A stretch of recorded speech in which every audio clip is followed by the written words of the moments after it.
would I date an OnlyFans girl? I'm a conservative Muslim. We don't even date, period. If I wanted to marry you today, I would go to your father and I'd approach your father. What's your dad's name? Dan. I'd say, Dan, I've taken interest in your daughter. I think she's a lovely girl, but I wanted to approach you first. This is the respectful manner. I approach your father, Dan. And your father, he would take that responsibility of vetting me out. He would take his due diligences upon me. And then after that, once Dan has gotten to know me and has accustomed himself with me, and me and you have sat down a couple of times, maybe we go for coffee, the family don't always have to be around.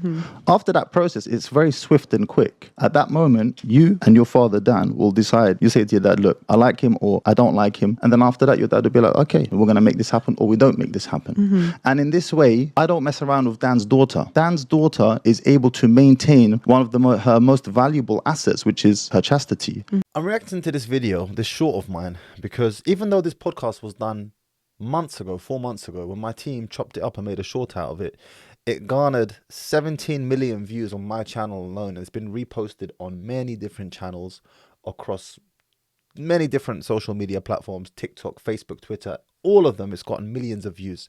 Even my TikTok account before it was banned, my 6th or 7th TikTok account, got 4 million views in the first 24 hours before they shut my account down for God knows why. Anyway, I'm not salty. Not salty at all.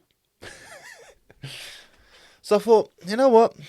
Let's react. Why did this video, why has this video garnered so much attention? Why has it gone so viral for? Because when we spoke about this in the podcast studio at the time on Just Purdy Things podcast, it wasn't really like, you know, nobody really said anything or made any particular comment about it. It's like, oh, okay, that's a Muslim thing. That's you Muslims then, innit? But then, subhanAllah, 17 million people somehow resonated with this video. Okay, more than that for that. Probably nearly 100 million if we include all the other platforms. But before I give my take on it, I want to read a couple of the comments. And the most liked comment was a very simple comment by Ryan Brady. And all he said was, I am not Muslim, but I am a dad. And I like that concept. So simple. 123,000 people resonated with his comment, liked his comment. I am not a Muslim, but I am a dad. And I like that concept. And that comment of his really summarizes the sentiment behind this video perfectly, which is regardless of your race, creed, religion, every single man, father, can resonate and relate to the fact that he doesn't want his daughter messed around with. You understand? Everyone can relate to that. Everyone can resonate with that. SubhanAllah, how beautiful Islam is that this is the way that the marriage process goes. With dating, you know, when I hear dating, oh, we're dating. I'm sorry, yeah. America's like, bruv, just fully finished that here. I'm sorry, yeah. But the Muslims that I see on social media in America, tapped, rude boy, fully tapped. I don't know what's going on. Obviously, we have, mashallah, some serious brothers holding ground there. Allahumma barak. Daniel Haqiqat comes to mind immediately. A few other brothers out there, but I'm talking about your regular social media influencer type guys. Like, bruv, fully tapped. I don't know what's in the water or something. The air, the food, the plastic. Something's going on. Tapped Muslims. And I want to do more podcasts like this in the future, and I have more podcasts lined up. Specifically in this niche of relationships, but having dialogue with the non-Muslims. I find that to be far more interesting than staying in the echo chamber, having podcasts with other Muslims whereby we by and large agree on most things. We disagree on a few things here and there. But I find it very interesting that in this day and age and in this time right now, the zeitgeist, the flavor, the change of direction in the air is towards a more traditional bent. The taste or the preference of the masses is starting to lean towards a more traditional bent. We've journeyed down the route of hedonism. We've seen the results thereof and the many varied negative repercussions that it's had on society and the absolute degradation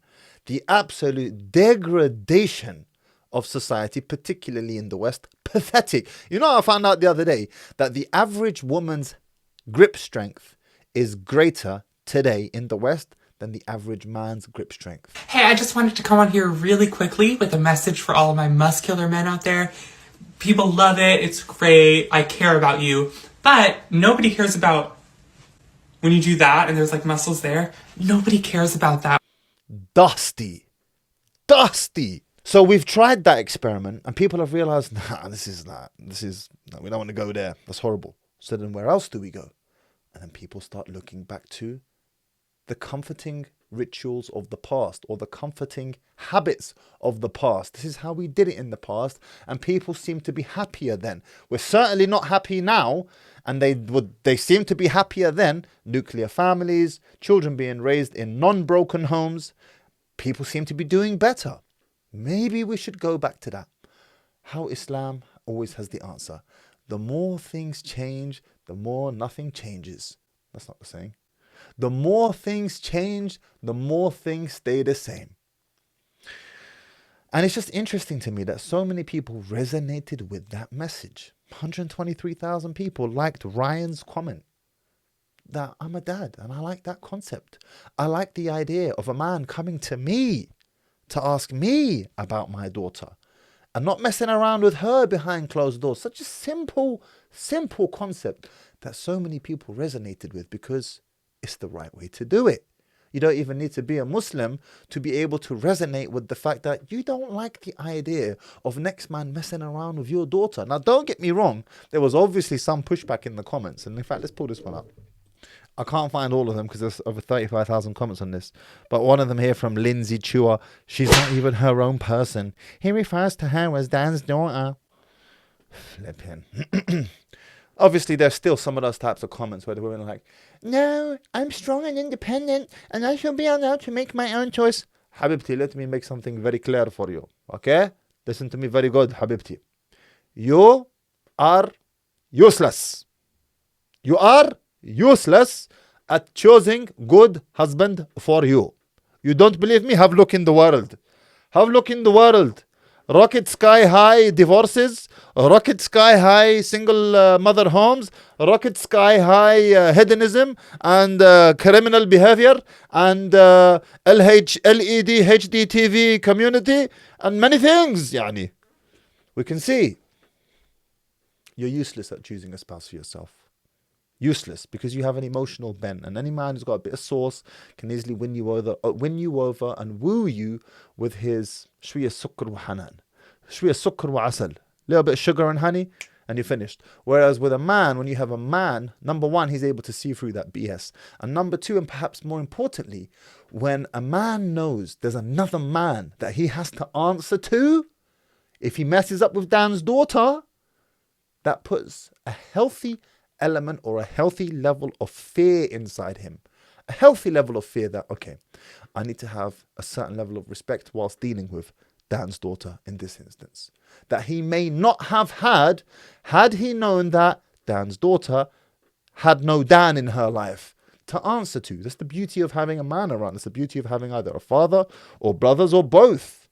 Is that it's a put off to other men. Have you ever noticed girls who've got tons of older brothers? They tend to have a hard time with attracting guys because guys are like, that's too much headache, bruv. Yeah, if it all goes down, then her brothers might beat me up or something. It's just the way that it goes. If you enjoyed this video, check this video out here where I talk about my experience of getting married at 16 years old.